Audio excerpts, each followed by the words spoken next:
Olá, meu nome é Bruna Estevão da Silva, eu sou aluna do mestrado em Design da Universidade Anhembi Morumbi e hoje eu vou falar do artigo Cavalete de Cristal sobre a ótica do fetiche, cujas palavras-chave são mobiliário expositivo, cavalete de cristal, fetiche e MASP. Bom, o presente artigo ele busca analisar o cavalete de cristal, que é a mobília expositiva criada pela Lina Bobardi para a segunda sede do MASP, visto por uma ótica fetichizada, e essa análise vai ser feita da seguinte maneira: primeiro, expondo as relações entre a proposta expositiva da segunda sede e o modernismo italiano, apresentando o cavalete para compreender a sua construção e o impacto do mobiliário na fruição estética, e analisar o cavalete de cristal e seu papel aurático. O edifício de fachadas envidraçadas, ele sugere uma simbiose entre o interior e o exterior, convidando o público a participar do museu. Essa transparência se estende ao projeto expositivo por meio do cavalete de cristal, e a transposição dos quadros da parede para o centro da pinacoteca convida o público a criar suas próprias relações e se reconhecer dentro do espaço por meio de um jogo de esconde-esconde entre a obra e o indivíduo. Dessa forma, a atmosfera ela se torna mais convidativa e transformadora para o visitante que experienciou esse espaço. Falando de modernismo, é importante frisar que o modernismo ele se baseia na justaposição entre a arquitetura e o aspecto temporal. E a construção do espaço expositivo também segue essa premissa no, no modernismo italiano. A expografia e a cenografia, elas foram amplamente usadas como vias de propagação do estilo moderno, porque assim como a arquitetura, elas materializam o modernismo já vivenciado de maneira difusa desde o começo do século XX. O arquiteto Eduardo Persico, o arquiteto italiano Eduardo Persico, por meio do seu trabalho na revista Casabella, ele desenvolve um diálogo entre o design gráfico e o espaço do museu. E entre os anos de 1934 e 1936, em uma parceria com o arquiteto Marcello Nisoli, ele realizou projetos que transferiam o conceito da grade de diagramação gráfica para o espaço expositivo. E três projetos fundamentais para compreender a implementação da grade da diagramação do Eduardo Persco são a propaganda política, realizada na Galeria Vittorio Emanuele, a vitrine das lojas Parker e a Sala da Medalha de Ouro na Mostra da Aeronáutica Italiana. Começando aqui pela propaganda política da Galeria Vittorio Emanuele, aqui ele apresenta uma grade tridimensional de perfis metálicos, destacando o aspecto gráfico. E os vazios do conjunto, eles evidenciavam ainda mais o aspecto temporal da galeria, sugerindo uma convivência entre tempos diferentes nessa galeria crioula barroca, com esse mobiliário moderno de metálico de linhas geométricas. O segundo projeto, que é a vitrine da loja Parker, ela também toma partido da geometria ortogonal, no caso aqui com as linhas horizontais da vitrine que se estendem ao fim da loja, criando uma perspectiva através desse espaço. E o aspecto temporal, ele novamente é retomado aqui, sendo simbolizado por esse querubim dourado que faz as vezes de um aparador na vitrine. De novo, a convivência de tempos diferentes no espaço, um querubim barroco com esse espaço moderno de linhas geométricas. E por último, a gente tem a Sala da Medalha de Ouro, onde o Pérsco se apropriou das barras metálicas apoiadas do piso ao teto para também explorar a volumetria da malha ortogonal. E com esse jogo de vazios criados a partir desse partido dispositivo, ele enfatiza o espaço do museu como um lugar para ver e para ser visto. Bom, dando sequência a esse partido expositivo, O arquiteto italiano Franco Albini, ele também utiliza da diagramação gráfica e ele carrega para o campo das artes plásticas a experiência acumulada nas exposições comerciais e políticas.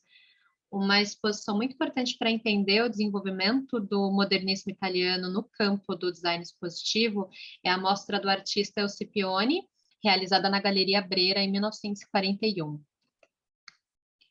Na mostra desse artista, El Scipione, o Albini sugere uma proposta mais limpa, com colunas metálicas apoiadas no piso, mas amarradas nessa malha de cabos de aço distantes do teto, desencostado do teto.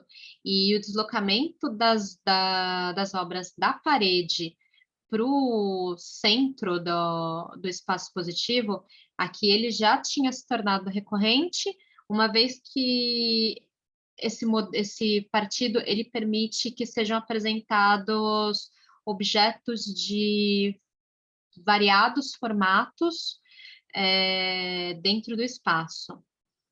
E esse recurso ele vai ser retomado pela Lina Bobardi no projeto do MASP da Avenida Paulista.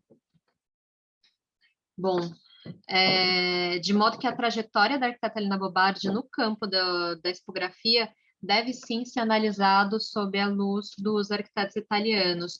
E o expositor da Pinacoteca do MASP, ele transcende a aplicação da grade ortogonal e ele alcança o ápice com os cavaletes de cristal, criando uma volumetria onde os quadros flutuam no espaço sem qualquer tipo de obstrução visual. O vínculo com o modernismo italiano, ele se apresenta ainda mais explícito pela busca da apreensão sensorial por meio de uma ambiência que condicione a fruição da obra de arte.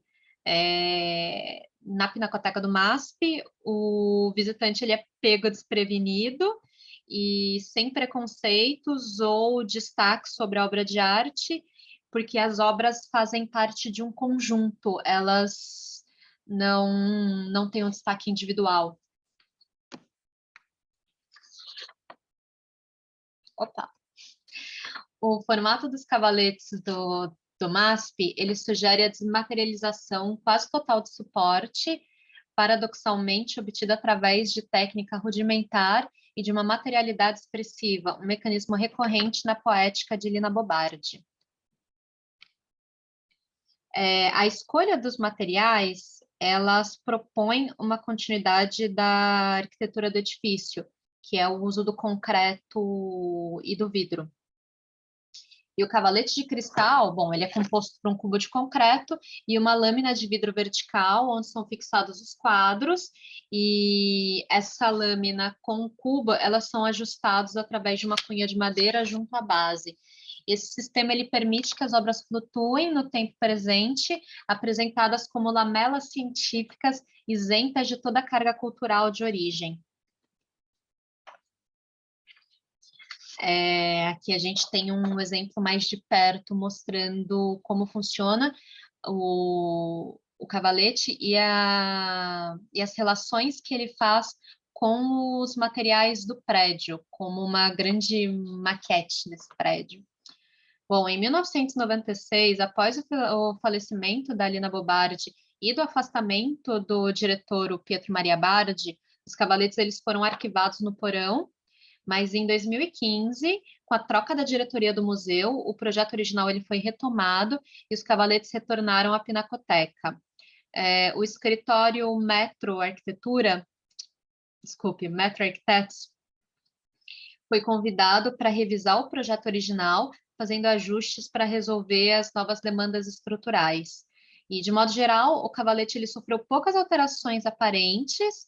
A maior delas talvez tenha sido no modo de fixação das obras na lamela de vidro, por meio de uma barra de alumínio preso a uma contramoldura. E essa modificação, ela permitiu que obras de diferentes dimensões fossem expostas no cavalete, aumentando assim a abrangência da curadoria das obras escolhidas pelo curador. No entanto, desculpe. A segunda sede do MASP foi projetada com a intenção de ser acessível a todos os públicos, desacralizando o espaço do museu. Os cavaletes, como modo dispositivo, eles são um veículo dessa premissa. No entanto, a radicalidade da proposta é confundida com a sua materialidade arquitetônica, de maneira a imbuir os expositores um significado que não lhes pertence. Talvez, devido ao tempo que eles ficaram arquivados ou à trajetória da Lina Bobardi, os cavaletes eles foram alçados a artefatos sagrados dentro do espaço museológico, sugerindo uma ideia de fetiche que, segundo Iacono, é uma forma de idolatria em estágio primitivo.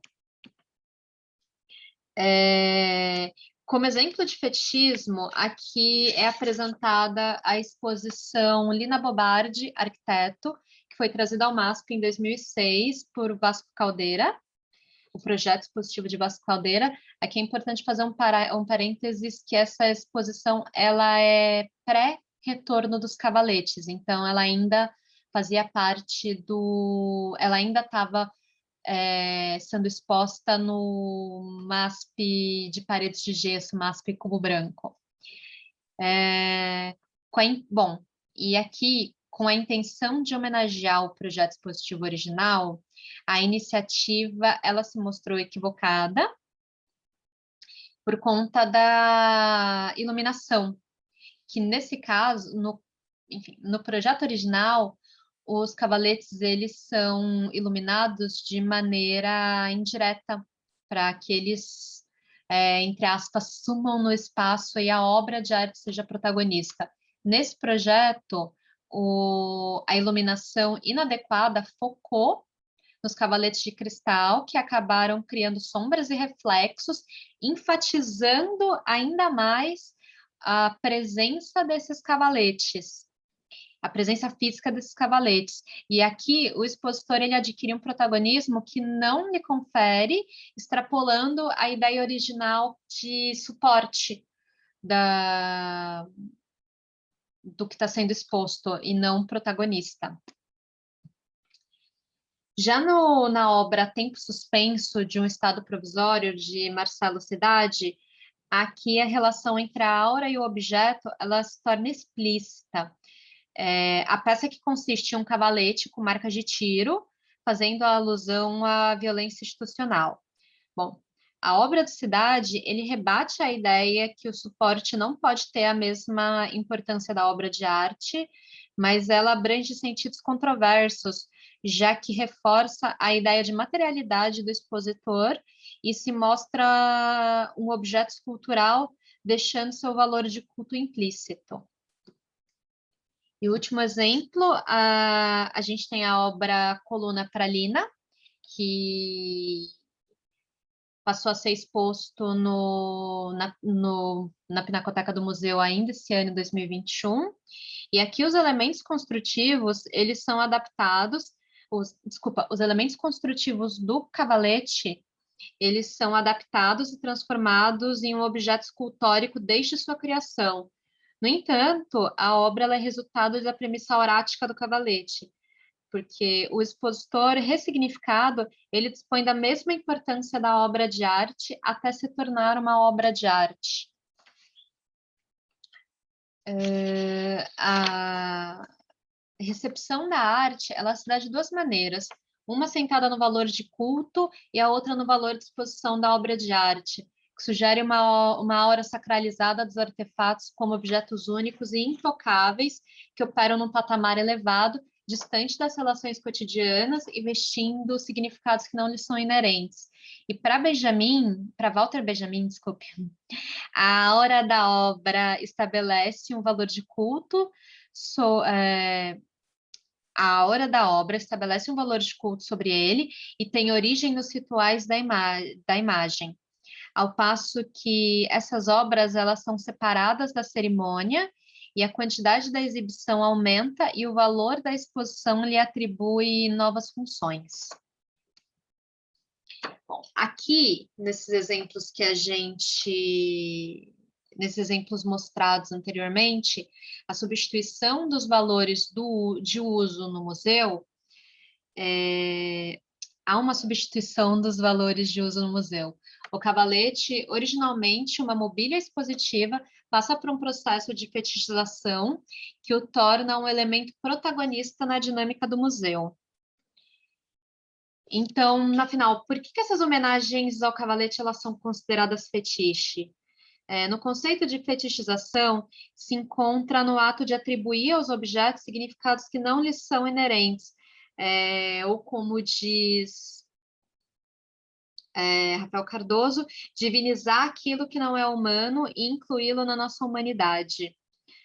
Nos exemplos citados anteriormente, o cavalete ele ganha um papel de destaque que não lhe confere. Ainda que a mobília seja uma proposta inovadora, o expositor não tem o mesmo sentido fora do contexto original. E essas tentativas de homenagear e reconhecer a importância do cavalete, elas escapam do escopo original do projeto de Lina Bobardi e evidenciam ainda mais a sua materialidade em detrimento da qualidade expositiva.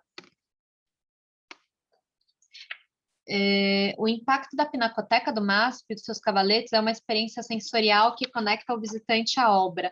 E o projeto disruptivo de Lina Bobardi, ele faz críticas incisivas ao museu, mas é fundamental analisar essas homenagens feitas a eles pela ótica do fetiche. Porque o fetiche ele opera na consolidação das inspirações modernistas e as soluções criadas pelo MASP. E a ressignificação do cavalete, ele revela uma nova camada do expositor. Ele deixa de ser parte de um conjunto para se tornar o protagonista da exposição, de modo que o expositor ele adquire uma aura e o museu se apropria desse novo símbolo para se tornar um templo da arte e da arquitetura, um marco referencial na cidade. Bom, como desfetichizar o cavalete? Não sendo possível desconstruí-lo, o Piano Menezes ele sugere que então se deva registrar e explicar a fetichização e estudar e conhecer o objeto fetiche. Entender o cavalete de cristal como parte do todo ligado ao museu e compreender a intenção da arquiteta ao criá-lo, que aqui a gente discute sobre ser um expositor transparente que as obras flutuam no espaço. Então, desculpa. Então, enfim, entender a proposta original da Lina Bobardi, que era fazer desse expositor um suporte para que as obras flutuassem no espaço e oferecessem e o espaço oferecesse ao visitante um lugar para que ele possa criar as suas próprias relações. Bom, é isso. As referências bibliográficas são essas e espero que tenha sido claro para todo mundo. Muito obrigada e acho que é isso.